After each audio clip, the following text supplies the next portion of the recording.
જૂનાગઢનું ઐતિહાસિક ભવનાથ મંદિર ફરી એકવાર વિવાદોના કેન્દ્રમાં આવ્યું છે. મંદિર માત્ર આસ્થાનું કેન્દ્ર નથી, પરંતુ નાથ સંપ્રદાયથી પરંપરા અને સાધુ સંસ્કૃતિનું મહત્વપૂર્ણ પ્રતીક પણ છે. પરંતુ છેલ્લા 10 મહિનામાં 3 સાધુઓની હકાલપટ્ટી, મંદિરના વહીવટમાં સાધુઓની ઘટતી ભૂમિકા અને સંસારીઓના વધતા દખલને લઈને ગંભીર સવાલ ઉભા થયા છે. સાધુ શિવગીરી બાપુએ જે મુદ્દા ઉઠાવ્યા છે, માત્ર વ્યક્તિગત અસંતોષ નથી, પરંતુ મંદિરના સંચાલન સાથે જોડાયેલા પ્રશ્નો છે.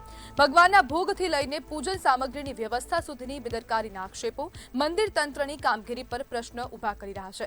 વધુ ચિંતાજનક બાબત એ છે કે મંદિરના મહત્વના ધાર્મિક પ્રસંગો અને પરંપરાઓ પણ યોગ્ય રીતે ઉજવાઈ રહી નથી અને તેવા પ્રકારના આક્ષેપો થઈ રહ્યા છે. હાલ વહીવટ પ્રાંત અધિકારી હસ્તક છે, ત્યારે સવાલ એ છે કે શું મંદિરની પરંપરા, સાધુ સમાજની ભૂમિકા અને ભાવિકોની સુવિધાઓ જાળવવામાં તંત્ર નિષ્ફળ રહ્યું છે? હવે ભાવિકો પારદર્શક અને જવાબદાર વહીવટની અપેક્ષા રાખી રહ્યા છે અને શિવગીરી બાપુ દ્વારા સમગ્ર આક્ષેપો ઉઠાવવામાં આવી રહ્યા છે. ફરી એકવાર ભવનાથ મંદિરનો વહીવટ ચર્ચાના કેન્દ્રમાં આવ્યો છે. હાલ અધિકારીઓ દ્વારા, પ્રાંત અધિકારી દ્વારા આ મંદિરનો વહીવટ સંભાળવામાં આવી રહ્યો છે અને તેને જ લઈને પ્રશ્નો ઉભા થઈ રહ્યા છે. જે પ્રમાણે આક્ષેપો કરવામાં આવી રહ્યા છે કે હવે ભોગથી લઈને પૂજા સામગ્રી વસ્તુ સુધી કોઈ પણ વ્યવસ્થા સરખી રીતે કરાવતી નથી.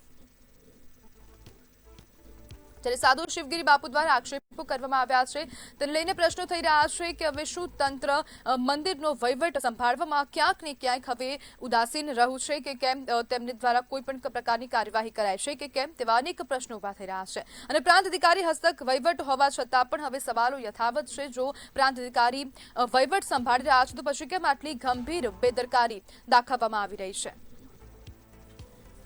અને આજ મુદ્દે આપણી સાથે ચર્ચા કરવા માટે ગિરનાર સંરક્ષક ભાવેશ વેકરિયા જોડાઈ ગયા છે. ભાવેશભાઈ, મંદિરના વર્તમાન વહીવટને તમે કેવી રીતના જોઈ રહ્યા છો? પહેલી વાત તો એ છે કે વખતો વખત સરકારને અને તંત્રને રજૂઆત કરતો હોઉં છું કે ધર્મમાં સરકાર આડખેલી રૂપ ના બને, કારણ કે તંત્રએ કામગીરી પ્રજાની સુખાકારી માટે કરવાની છે.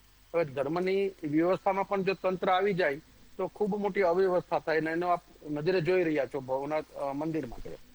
તો સુકામીને ભવનાથ મંદિરમાં, અંબાજી મંદિરમાં મહંતોની નિમણૂક નથી થતું, એ પણ એક સમજવું ખૂબ જરૂરી છે. અહીંયા જે જૈન સંપ્રદાય એટલે જૈન વિચારધારા અને સનાતન વિચારધારા વચ્ચેનો જે વિવાદ ચાલી રહ્યો છે, એના કારણે ક્યાંક ને ક્યાંક ભવનાથ મંદિર અને અંબાજી મંદિરમાં મહંતની નિમણૂક ટલ્લે ચડાવવામાં તંત્ર ક્યાંક ને ક્યાંક રાજી છે, અથવા તંત્ર દ્વારા વ્યવસ્થિત રીતે કાવતરું છે એવું ધ્યાનમાં આવે છે. કારણ કે છેલ્લા 1 વર્ષથી ભવનાથ મંદિર અને અંબાજી મંદિરમાં વહીવટદાર છે, તો વહીવટદાર પછીની મહંતની નિમણૂકની કોઈ પ્રક્રિયા કરવામાં જ નથી આવતી. ભાવેશભાઈ, તંત્રને કાવતરું કરવાની જરૂર કેમ પડે? હા, એટલે એ ક્યાંક ને ક્યાંક ઉપરથી સરકારમાંથી કોઈ વ્યવસ્થિત વ્યક્તિઓની સૂચના હશે તો જ. નહીંતર આજે ભવનાથ મંદિરમાં અને અંબાજી મંદિરમાં તંત્રે આટલો બધો રસ લઈ 1 વર્ષ સુધી મહંતની નિમણૂક ન આપે અને જુલાઈમાં જયારે જૈન વિચારધારાના અમુક તત્વો દ્વારા શિખર ઉપર, એટલે અમારું જે પવિત્ર દત્તાત્રેય શિખર છે, ત્યાં જે નિર્વાણ લાડુ ચડાવવા માટેનો વિષય છે 18 થી 20 જુલાઈની વચ્ચે, તો એને અનુલક્ષીને અમને એમ લાગે છે કે ભવનાથ મંદિર અને અંબાજી મંદિરમાં ક્યાંક ને ક્યાંક મહંતની નિમણૂક અટકાવવામાં આવી છે. ભાવેશભાઈ, હવે તંત્રના હાથમાં વહીવટ હોવાથી શું હવે સાધુ સંતો જોખમમાં છે અથવા તો મંદિરની સંસ્કૃતિ જોખમમાં છે?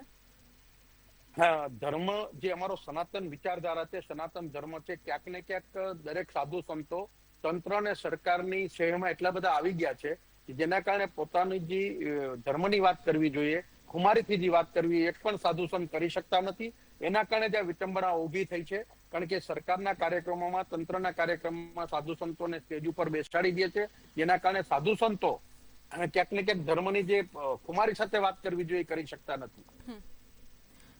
ભાવેશભાઈ, સનાતન આપણી જે કઈ પુરાતન સંસ્કૃતિ, એમાં સાધુ સંતો હંમેશા આદરનું પાત્ર હતા અને રાજધર્મને હંમેશા ધર્મસત્તા સાથે જોડતા. અને જયારે રાજા કે રાજસત્તાઓ ભૂલ કરતી ત્યારે ધર્મસત્તા ઉપર બેઠેલા સાધુ સંતો એમને સમાજ વ્યવસ્થા માટે ગાઈડ કરતા. એની બદલે આજે ઊંધું છે. દરેક સાધુ સંત, પછી નાનો હોય કે મોટો હોય કે કોઈ સંપ્રદાયિક ના વડા હોય કે સંપ્રદાયિક સાધુ સંતો હોય, ક્યાંક ને ક્યાંક સરકારની સાથે બેસી અને જે ધર્મને નુકસાન થઈ રહ્યું છે, સનાતન વિચારધારાને નુકસાન થઈ રહ્યું, એ બહુ ચિંતાનો વિષય છે. ભાવેશભાઈ, છેલ્લા 10 મહિનામાં 3 જેટલા સાધુઓની હકાલપટ્ટી કરવામાં આવી છે, તેનું કારણ શું છે? ના, હકાલપટ્ટી ક્યાંથી કરવામાં આવી, કઈ જગ્યાએથી? ભવનાથ મંદિરમાં 10 કે 11 મહિનાથી કોઈ પણ જાતના સાધુ સંતની નિમણૂક જ નથી થઈ.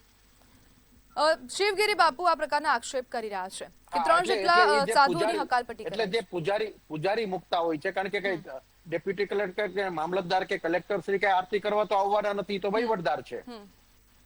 એટલે જયારે આરતી માટે કોઈ પણ પૂજારીને જવાબદારી સોંપી હોય તો ક્યાંક ને ક્યાંક પૂજારીઓ નાની મોટી વિષયો ચલાવતા હોય, જેના કારણે દૂર કરવામાં આવતા હોય. પણ મૂળ વાત છે ભવનાથ મંદિરમાં મહંતની નિમણૂક, અંબાજી મંદિરમાં મહંતની નિમણૂક, દત્તાત્રેયમાં કે નાના મોટા ભવનાથના કે ગિરનાર ક્ષેત્રના મંદિરો જે સરકારે પોતાના હસ્તક રાખ્યા છે, તંત્ર હસ્તક રાખ્યા છે, વહીવટદાર હસ્તક રાખ્યા છે, એની સામે અમારી વિષય છે કે ભાઈ તમે ધર્મની વિષયમાં તમે શું કામ એને ચિંતા કરો છો? ધર્મની ચિંતા કરવા વાળા અમારા સાધુ સંતો અમે બધા છીએ.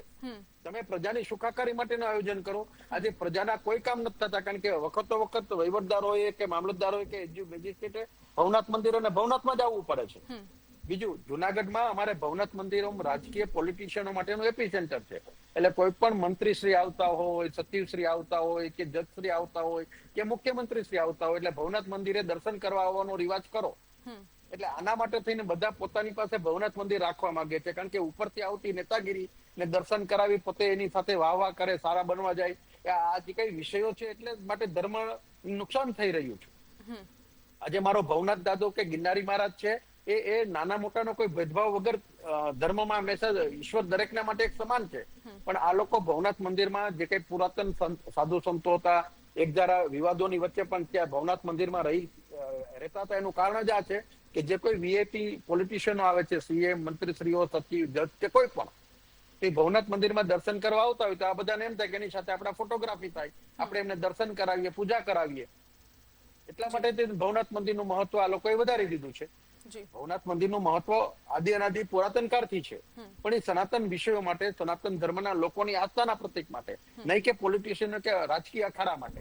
જી બિલકુલ ભાવેશભાઈ, જોડાવા બદલ આપનો આભાર.